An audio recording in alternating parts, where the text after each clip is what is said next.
ஆண்டவருடைய பரிசுத்த நாமத்துக்கு சோத்திரம். எனக்கு ஒரு 2 மாதமாக உடம்பு சரியில்லை. இருந்தாலும் ஆண்டவர் நல்ல சுகத்தை கொடுத்தாரு. இப்போ போன வாரம் 22ஆந்தேதி ஒரு பக்கம் நெஞ்சு வலி எனக்கு. எங்கள் வீட்டுக்காரன் 1 வருஷம் நெஞ்சு வலியில் தான் இறந்துட்டார். அதனால் பசங்கக்கிட்ட சொன்ன நெஞ்சு வலிக்குதுப்பா எனக்குன்னு. அம்மா நீங்கள் வாங்க ஆஸ்பத்திரிக்குன்னா போகலாம், அப்பா இது பண்ண மாதிரி பண்ணிட வேணாமானாரு. அப்புறம் அன்றைக்கி காலையில் ஐயாவுடைய ஜபத்தை போட்டிருந்தேன் டிவியில். அப்போ ஜபத்தை பார்த்துட்டு அங்கே ஐயா ப்ரேயர் பண்ணும்போது நான் சொன்னேன், ஏசப்பா நான் ஆஸ்பத்திரிக்கு போகலாம் விரும்பலை, எனக்கு யாரும் இல்லை, பிள்ளைங்கெல்லாம் வேறு வேறையாக போயிட்டானுங்க, நீங்கள் மட்டும் தான் எனக்கு இருக்குது, எனக்கு சுகத்தை கொடுக்குறதா இருந்தால் கொடுங்க, இல்லை எனக்கு எட்டுக்குங்க நீங்களே, நான் ஆஸ்பத்திரிக்கெல்லாம் போகிற மாதிரி இல்லை, இந்த நெஞ்சு வலி நான் ஆறுதலை தேடி ஒரு நாள் போகிறதுக்குள்ளே எனக்கு சுகத்தை கொடுங்கன்னு வேணும். அதேமாதிரி ஏசப்பா இது வரைக்கும் எனக்கு அந்த நெஞ்சு வலியே இல்லாத ஆக்கிட்டாரு. கொடான கொடி சோத்திரம் ஆண்டவருக்கு. Praise the Lord. என் பேர் ஏஞ்சல், நான் ஆலந்தூர்லேருந்து வரேன். என்னுடைய அம்மா க்ளோரி. எங்கள் அண்ணனுக்கு கொஞ்சம் ஜாபில் இஷ்யூ இருந்தது. அதாவது அங்கிளோட ப்ரேயர் எப்போ எனக்கு தெரியும்னா 2023 தான் தெரியும். டிவி மூலியமாக, நம்பிக்கை சேனல் மூலியமாக தான் தெரியும். ஸோ அதுதான் பார்த்துட்டே இருந்தோம் டெய்லி. அதுக்கப்புறம் இந்த ஜெப கூட்டத்துக்கு ஒரு 3 நாள் தடவை தான் வந்துட்டு போனாங்க. அப்போ டிசம்பர் மாதம் அம்மா அங்கிள்கிட்ட ப்ரேயர் பண்ணுறாங்க. அண்ணன் ஜாப்காக ப்ரேயர் பண்ணுறாங்க. இப்போ இருக்க ஜாப் சம் கிரிட்டிக்கலாக இருக்குது, நிறைய லே ஆஃப் நடக்குது, நல்ல ஒரு கம்பெனியில் ப்ளேஸ் ஆகணும்னு சொல்லிட்டு ப்ரேயர் ரிக்வெஸ்ட் சொல்லிட்டு போனாங்க.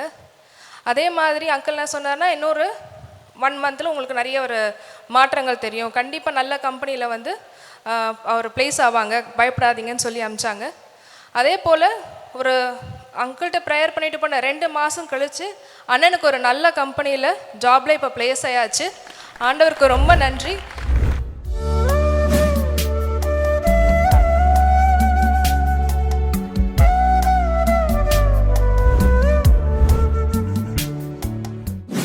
கிறிஸ்துவுக்குள் மிகவும் பிரியமான எனதருமை சகோதர சகோதரிகளே, நம்மை சிருஷ்டித்தவரும் நம்மை உண்டாக்கினவரும் நம்மை ஒருபோதும் மறந்து போகாதவருமாய் இயேசு கிறிஸ்துவினுடைய ஏற்ற நாமத்தினாலே உங்கள் எல்லாரையும் வாழ்த்தி ஆசீர்வதிக்கிறேன். அல்லேலூயா. எல்லாரும் சந்தோஷமாக இருக்கீங்களா? நீங்கள் தேடி வந்திருக்கிற இயேசு நம்பினவர்களை கைவிடாத ஆண்டவன், நம்பினவர்களுக்கு அவர்கள் விரும்பி வந்த காரியத்தை கொடுக்கிறவர், திரளான ஜனங்களை கண்டு மனதுருகின ஆண்டவர். இன்றைக்கி வந்திருக்கிறவங்க எல்லாரையும் பார்த்து மனதுருகிறதை என் ஆவியிலே பார்க்கிறேன். ஆறுதலை தேடி, ஆறுதலின் நாயகனாம் இயேசுவை தேடி வந்திருக்கிறீர்கள். நம் ஆண்டவராகி இயேசு கிறிஸ்து இந்த பூமியில் பிறக்கும் பொழுது அவருக்கு அநேக நாமங்கள் கொடுக்கப்பட்டாலும் எனக்கு ரொம்ப பிடிச்ச நாமம் இஸ்ரவேலின் ஆறுதல் என்று சொல்லப்பட்ட நாமம். ஒரு மனிதனுக்கு ஆறுதல் சொல்லத்தான் முடியும், ஆனால் தேவனோ ஆறுதல் செய்கிறவர். என்னென்ன காரியத்திலே ஆறுதல் இழந்து வந்திருக்கிறீர்களோ உங்களுக்கு அவர் ஆறுதல் செய்யும்படிக்கு இன்றைக்கு உங்களுக்கு கொடுக்கிற மங்கள வார்த்தை லூக்கா எழுதின சுவிசேஷம் 18ஆம் அதிகாரம் 7, 8 ஆகிய வசனங்கள் வாசிப்போமா? அந்தபடியே தேவன் தம்மை நோக்கி இரவும் பகலும் கூப்பிடுகிறவர்களாகிய தம்மால் தெரிந்து கொள்ளப்பட்டவர்களின் விஷயத்தில் நீடிய பொறுமை உள்ளவராயிருந்து அவர்களுக்கு நியாயம் செய்யாமல் இருப்பாரோ சீக்கிரத்திலே அவர்களுக்கு நியாயம் செய்வார் என்று உங்களுக்கு சொல்லுகிறேன். சீக்கிரத்திலே நியாயம் செய்வார் என்று உங்களுக்கு சொல்லுகிறேன். யாருக்கு சீக்கிரத்திலே நியாயம் செய்வாராம்? இரவும் பகலும் ஆண்டவரை நோக்கி கதறிக்கொண்டிருக்கிற பிள்ளைகளுக்கு, ஆண்டவரை நோக்கி கூப்பிடுகிற பிள்ளைகளுக்கு ஆண்டவர் எதுக்கு மேலே பொறுமையாய் இருக்க மாட்டார். ஒருவேளை உங்களை சுற்றி இருக்கிற ஜனங்கள் இயேசுநாதர்னு உடனே அந்த இயேசுநாதர் உனக்கு என்ன செய்தார் அப்படின்னு கேட்கலாம். நீங்கள் சொல்லணும், நான் உயிரோடு இருக்கிறேனே, அதுவே இயேசுவாமி எனக்கு கொடுத்த பெரிய பாக்கியம், அதை விட பெருசாக ஒன்றும் எனக்கு தேவையில்லை. நான் உயிரோடு இருந்தேன்னா இழந்தது எல்லாத்தையும் என்னால் சம்பாதிக்க முடியும். அவர் என்ன உயிரோடு வச்சிருக்கிறாரு. நீ இந்த கேள்வி என்னை பார்த்து கேட்குறதுக்கு நான் உயிரோடு இருக்கிறதுனால தானே கேட்குற. அதுவே இயேசுவாமி எனக்கு செய்த பெரிய புண்ணியம். உயிரை தந்த ஆண்டவர் எனக்கு மீதியெல்லாம் தரமாட்டாரா?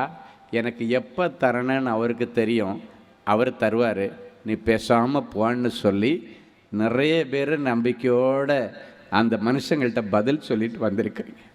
அந்த நம்பிக்கையை சல்யூட் பண்ணுகிறவர் நம்முடைய ஆண்டவர்.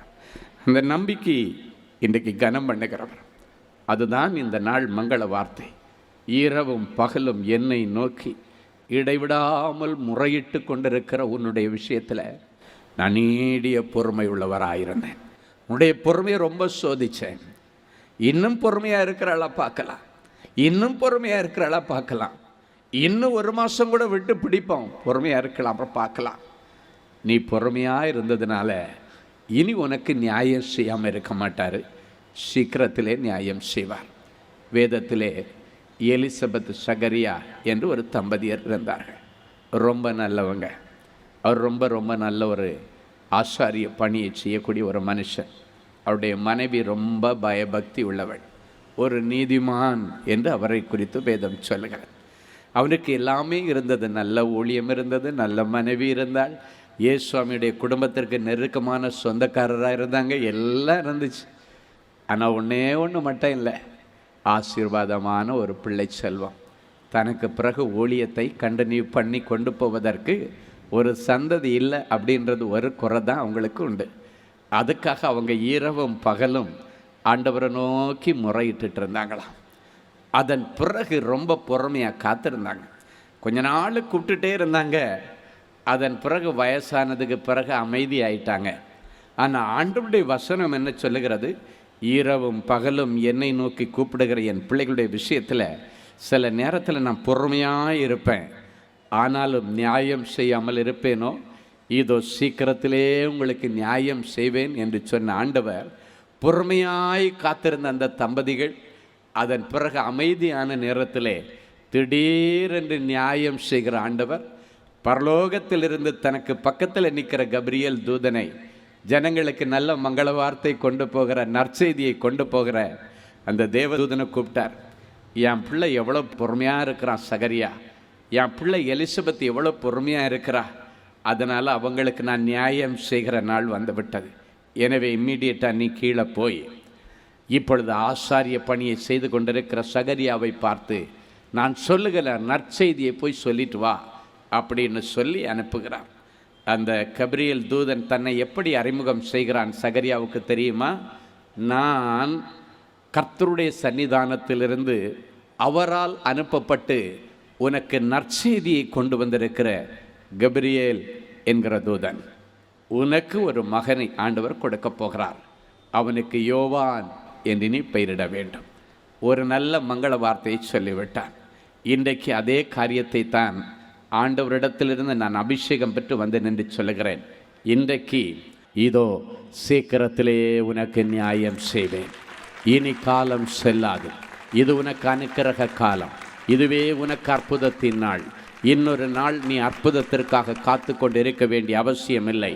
நற்செய்திகள் உங்களுக்கு கிடைக்கும், துர்ச்செய்திகளுக்கு முடிவு கட்டப்படும். எங்கெல்லாம் நற்செய்தியை எதிர்பார்த்து கொண்டிருக்கிறீர்களோ, உன் பிள்ளையுடைய திருமண காரியத்தை குறித்து உனக்கு ஒரு நற்செய்தி வரும், உன்னுடைய வேலை காரியத்திலே உனக்கு ஒரு நற்செய்தி வரும், நீ எந்த ரிசல்ட்டுக்காக வெயிட் பண்ணி கொண்டிருக்கிற ஒரு நற்செய்தி வரும். ஒருவேளை உன்னுடைய சரீரத்தில் இருக்கிற பிளட்டை டெஸ்ட்டுக்கு கொடுத்துட்டு, இல்லைன்னா டியூமரை டெஸ்ட்டுக்கு கொடுத்துட்டு பயாப்சி டெஸ்ட் முடித்து ரிசல்ட்டுக்கு காத்திருந்தீங்கன்னா நாளைக்கு ஒரு நற்செய்தி வரும். நாளைக்கு துர்ச்செய்தியின் நாள் அல்ல, நாளைக்கு நற்செய்தியின் நாள்.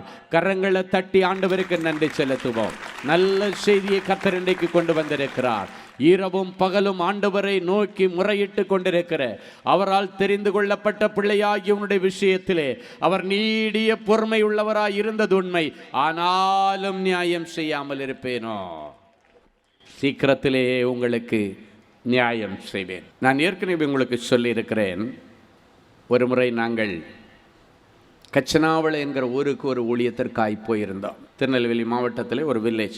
3வது நாள் கூட்டம் நடந்து முடிந்து விட்டது.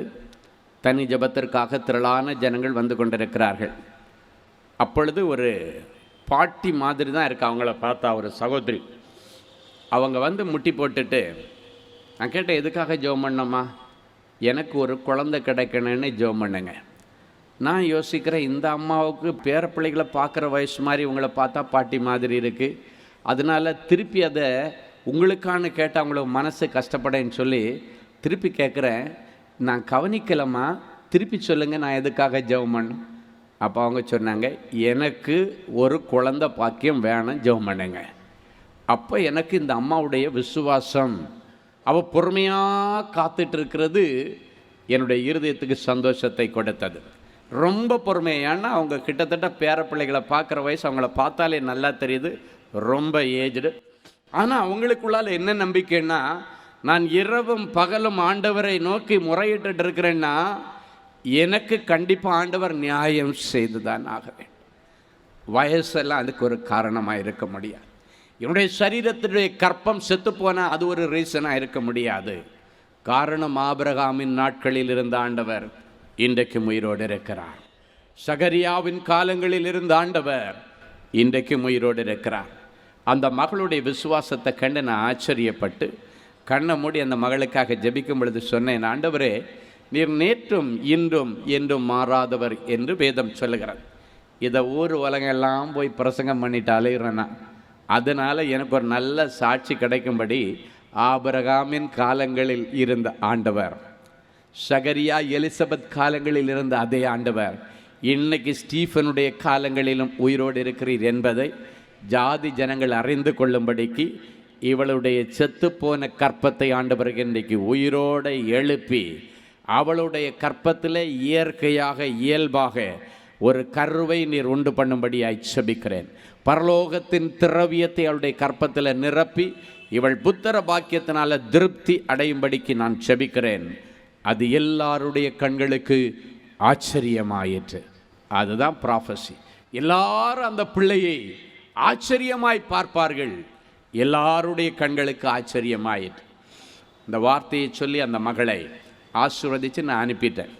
அதன் பிறகு நான் சென்னைக்கு வந்தாச்சு. அடுத்து ஒரு வருஷம் கழித்து, 1.25 வருஷம் கழித்து, தூத்துக்குடி மாவட்டத்தில் அங்கே ஒரு மார்க்கெட் ஒன்று இருக்குது. அந்த சந்தையில் ஒரு ஓப்பன் ஏர் மீட்டிங். நான் ஸ்டேஜில், நான் என்னுடைய மனைவி எல்லாம் ஸ்டேஜில் உட்கார்ந்துருக்கிறோம்.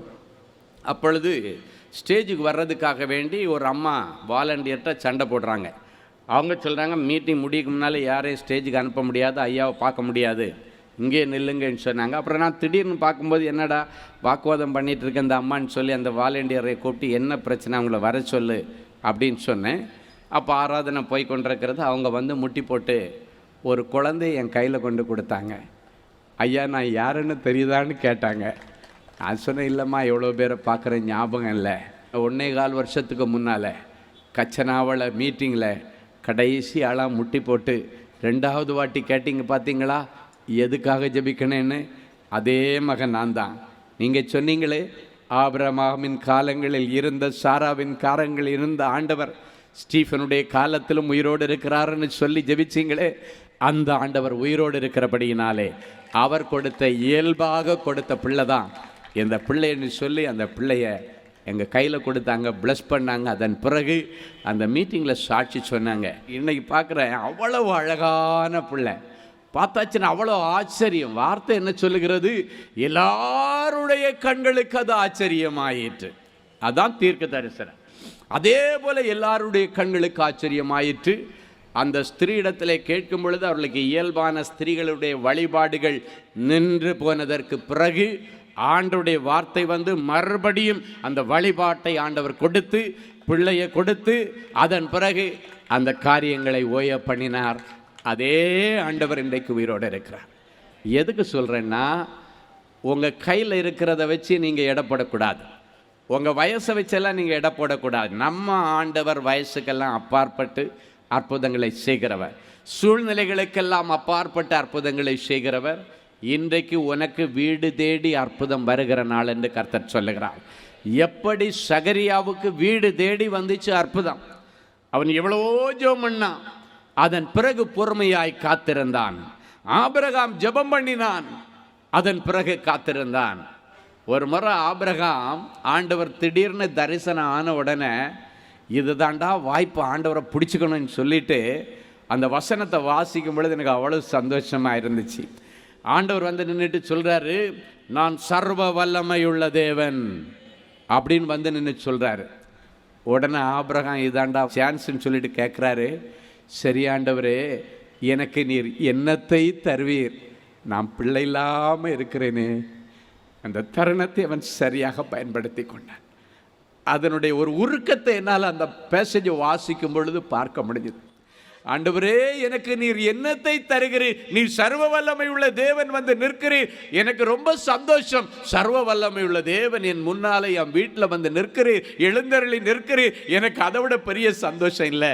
இப்போ என் சைட்ல இருந்து நான் ஒரு விண்ணப்பத்தை வைக்கிறேன். ஆண்டவரே, எனக்கு என்னத்தை தருவீர், வேதம் சொல்லுகிறது எனக்கு என்னத்தை தருவீர் அப்படின்னு சொல்லிட்டு இயேசுவாமி பதில் சொல்றதுக்கு உள்ளால் அவன் சொல்லுகிறா, நான் பிள்ளை இல்லாதிருக்கிறேனே என்று சொன்னார். ஆண்டவர் அதை குறித்து வைத்துக் கொண்டார்.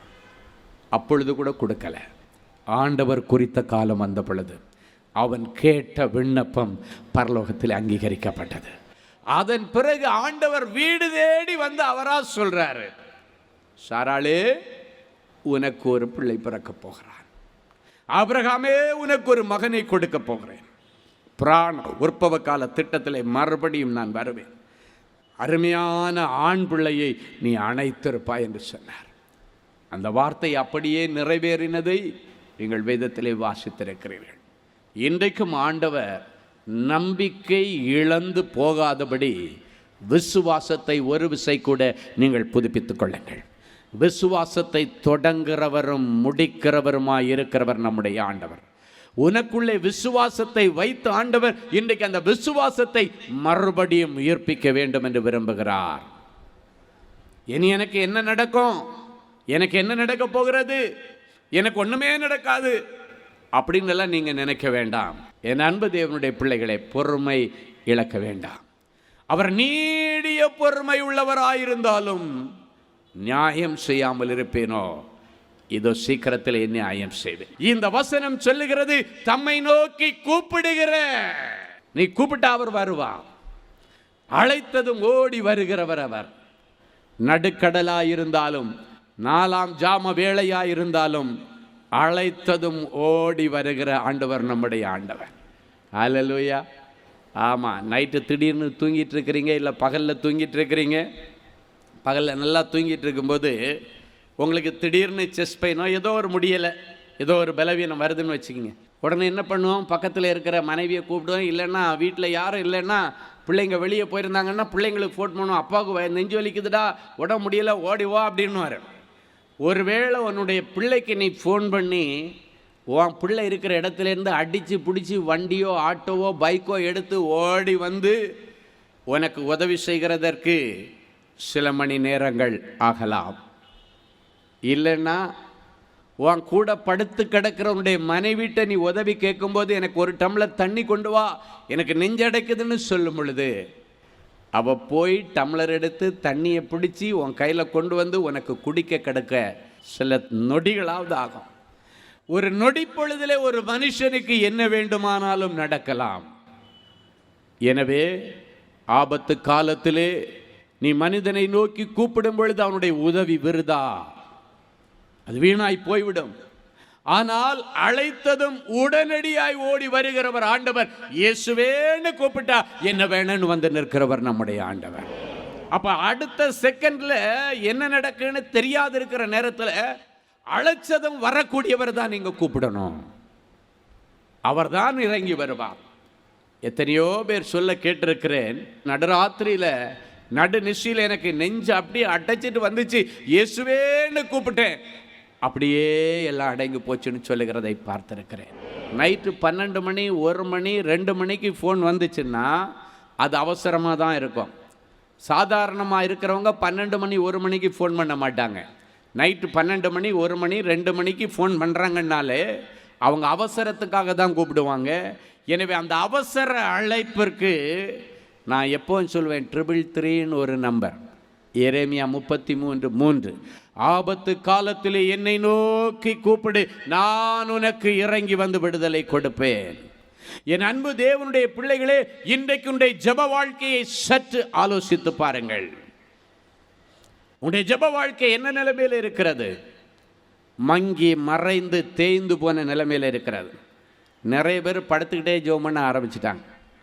ஒரு காலத்தில் முட்டி போட்டு ஜெபம் பண்ணாங்க, அப்புறம் நின்றுட்டு ஜெபம் பண்ணாங்க, அப்புறம் உட்காந்துட்டு ஜெபம் பண்ணாங்க, இப்போ படுத்துக்கிட்டு ஜெபம் பண்ணுறாங்க. தயவு செய்து சுவாமியை அவமதிக்காதீங்க. உங்கள் வீட்டுக்கு ஒரு முதலமைச்சர் வர்றாரு, இல்லைன்னா மந்திரி வர்றாருன்னா படுத்து கிடந்தா பேசுவோம். நம்ம குடு குடு குடுன்னு எழும்பி வாசலில் நின்று அப்படியே கையும் கட்டிட்டு இப்படி தான் நிற்போம். எஸ் ஐயா, வாங்கய்யா வாங்கய்யான்னு. ஆனால் சுவாமி வரும்பொழுது என்ன தெனாவட்டா படுத்து கிடந்து சுவாமி அப்படி தான் கூப்பிட்றாதா? நீ கூப்பிட்ட உடனே சுவாமி வரணும்னு ஆசைப்படுறார். அப்போ சுவாமி உன் வீட்டுக்கு நீ ஜெபிக்க நிற்கும் பொழுது வருவார். நீ துதிக்க ஆரம்பிக்கும் பொழுது அங்கே இருப்பார். நீ ஸ்தோத்திரம்னு சொன்னாலே அங்கே வந்துடுவார். அதுதான் ஸ்தோத்திரம் என்கிற வார்த்தைக்கு ஒரு பெரிய வல்லமை இருக்கிறது. ஏன்னா ஸ்தோத்திரம்னு சொல்லி அவரை சுதிச்சேன்னா துதிகளின் மத்தியில் அவர் இறங்கி வந்துடுவார். காலங்கள் மாறினாலும் சூழ்நிலை மாறினாலும் மாறாத எங்கள் நல்ல ஆண்டவரே, ஆசையா உங்கள் பிள்ளைங்க ஆண்டவர் கட்டாயம் எனக்கு ஒரு வார்த்தை கொடுப்பார். அந்த ஒரு வார்த்தை இடிஞ்சு கிடக்கிற என் குடும்பத்தை கட்டுமே. அந்த ஒரு வார்த்தை கேள்விக்குறியா இருக்கிற என் பிள்ளைக்கு ஒரு விளக்கேற்றி வாழ்க்கையை விளக்கேற்றி வைக்குமே. நம்பிக்கையோட என் பிள்ளைங்க வந்திருக்காங்கப்பா. நம்பினவங்களை கைவிடாத தெய்வமே, என் பிள்ளைங்க உங்களை நோக்கி கூப்பிடுகிற வேளையில் இவ்வளவு நாளும் பொறுமையாயிருந்த ஆண்டவர், இதுக்கு மேலே நான் பொறுமையாக இருக்க மாட்டேன், உங்களுக்கு சீக்கிரத்தில் நியாயம் செய்வேன்னு சொன்னீங்களே. ஒரு பெரிய ஆறுதலின் வார்த்தை என் பிள்ளைகளுடைய இருதயத்தில் இப்பொழுது உற்சாகத்தை கொடுத்திருக்குப்பா. ஆறுதலின் வார்த்தையை வாயிலால் சொல்லுகிறவர் கரத்தினால நிறைவேற்றுவார் என்று சொல்லி நாங்கள் வாசிக்கிறோமே. இப்பொழுதும் உம்முடைய கரத்தினால நிறைவேற்றுகிற காலங்களுக்காக நேரங்களுக்காக உமக்கு நன்றி.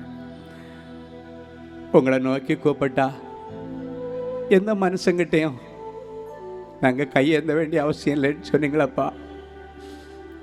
இன்னைக்கு வரைக்கும் உதவி கேட்டு அநேக இடங்களிலே என் பிள்ளைங்க கையேந்தி நின்று இருக்கலாம்ப்பா.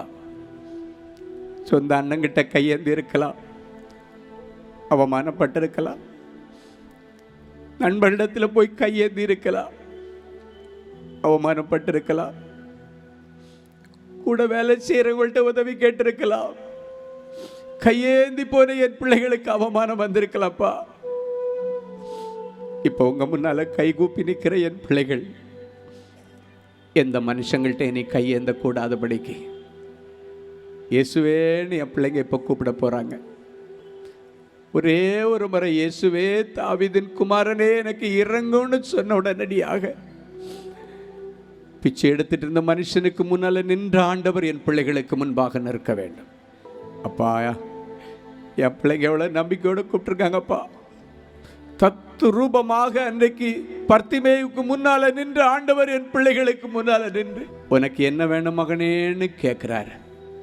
காலங்கள் மாறினாலும் மாறாத ஆண்டவர், மறக்க முடியாத ஒரு பரிசு எல்லாருக்கும் கொடுத்து அனுப்புகிறேன். மனசில் இருக்கிற எல்லா அங்கலாய்ப்புகள், மனசில் இருக்கிற எல்லா கவலைகள் நீங்க சமாதானத்தோடு என் பிள்ளைகள் போகட்டும். சஞ்சலமும் தவிப்பும் ஓடி போகட்டும்.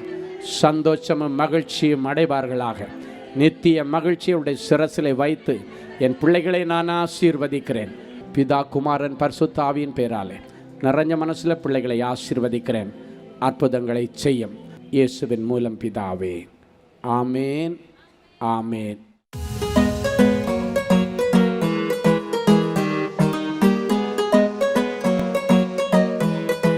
தேவனை அன்பு ஊழியங்கள் நடத்தும் இஸ்ரேல் தேச புனித பயணம். அன்பானவர்களே, ஆண்டவராகிய இயேசு கிறிஸ்து பிறந்து வளர்ந்து ஊழியம் செய்து மரித்து அடக்கம் பண்ணப்பட்டு உயிரோடு எழுந்த புனித ஸ்தலங்களை கண்டு மகிழ இதோ ஓர் அரிய வாய்ப்பு. உங்கள் வாழ்நாள் கனவை நனவாக்க நமது அன்பு சகோதரர் சுவிசேஷகர் டி. ஸ்டீபன் அவர்களுடன் 11 நாட்கள்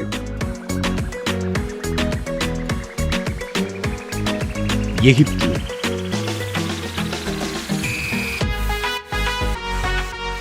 யோர்தான், பாலஸ்தீனம், இஸ்ரேல் தேசங்களுக்கான புனித பயணம் 2025 ஆண்டிற்கான இந்த புனித பயணமானது அக்டோபர் மாதம் 14ஆம் தேதி முதல் 24ஆம் தேதி முடிய 11 நாட்கள் நடைபெறுகிறது. இது ஒரு சாதாரண சுற்றுலா அனுபவம் அல்ல. இயேசு கிறிஸ்துவின் பாதங்கள் பதிந்த இடங்களில் உங்களுடைய பாதங்களும் பதியும்படிக்கு அவருடைய கரங்களை பிடித்து நடக்கிற ஓர் உன்னத அனுபவம். மேலும் விவரங்களுக்கு தொடர்பு கொள்ள செல்போன் எண்கள் 7291947999 மற்றும் 9841437999. Email exodusholytours@gmail.com. Website www.exodusholytours.com. அன்பு தேவனுடைய பிள்ளைகளே, இந்நிகழ்ச்சியின் மூலம் நீங்கள் பெற்றுக்கொண்ட ஆசீர்வாதங்களையும் உங்கள் ஜெப விண்ணப்பங்களையும் அனுப்ப வேண்டிய முகவரி தேவனின் அன்பு ஊழியங்கள், எண் 340B பார் 1A 3B1 Vinayak avenue, OMR road, Okkiyam, Thoraipakkam, Chennai 600097. இது இந்தியன் ஆயில் பெட்ரோல் பங்க் எதிரில் அமைந்துள்ளது மற்றும் காக்னிசன்ட் டெக்னாலஜி சொல்யூஷன்ஸ் அருகிலும் அமைந்துள்ளது. மின்னஞ்சல் prayer@godsloveministries.co.in.